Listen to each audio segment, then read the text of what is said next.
There was a time I thought I was doing everything right.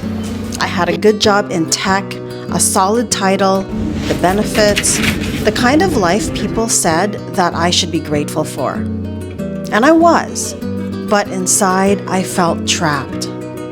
I was overworked, chasing deadlines, living on autopilot, also trying to get pregnant while holding myself together.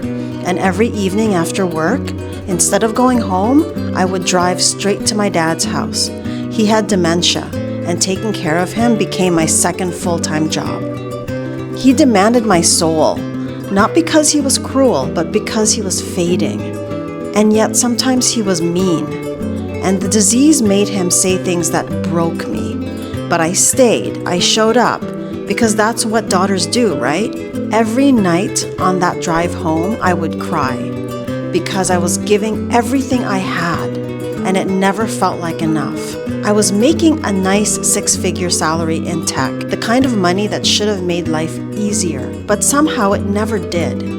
No matter how much I earned, I was always exhausted, always chasing, always behind. The weight of responsibility never left my shoulders, not at work, not on the drive to my dad's, not even in the silence that I had before bed. And then one day, sitting in my car, hands gripping the steering wheel, tears I didn't even realize were falling, I asked myself a question that literally changed everything in my life. What if I'm not just here to survive my life? There's gotta be something more. What if I'm actually meant to create? It was as if something cracked open inside me. For the first time, I saw how small I had been living, how much I had been waiting for permission to feel free. That moment did not fix everything, but it awakened something that would.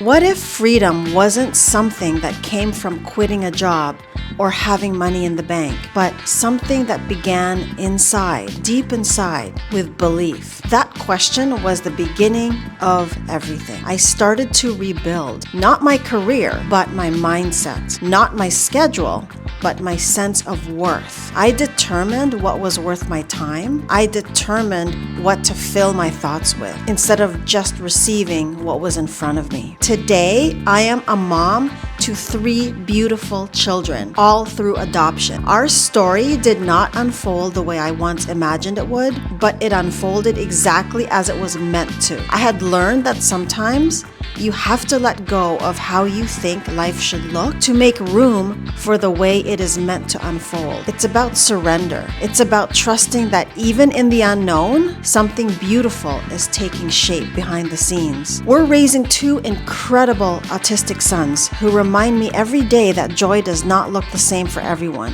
And that's the beauty of it. We travel, we homeschool, we work creatively, and we live life on our terms. It is not perfect, but it's real, and it is ours. We created it. It wasn't easy to get here, but every hard moment was a lesson in creation. Because when everything feels uncertain, that is where your power begins. You don't need to have it all figured out. You just need to make a decision, moment by moment. Decide that you're done with living small. Decide that your circumstances don't define your story. Decide that you are the one who gets to create what comes next. I went from a completely overworked employee in the tech industry, buried in debt and duty no matter how much money I made, to a mom living life of meaning, freedom, and so much love.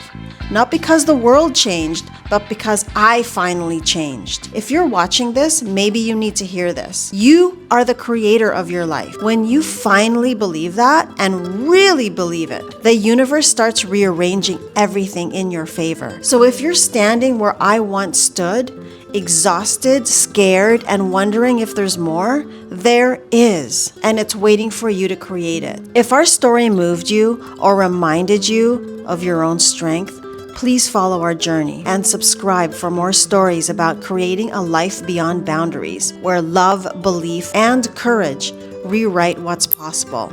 That's what we're creating with our lives, and we constantly have to remind ourselves, moment by moment, that we get to create our lives.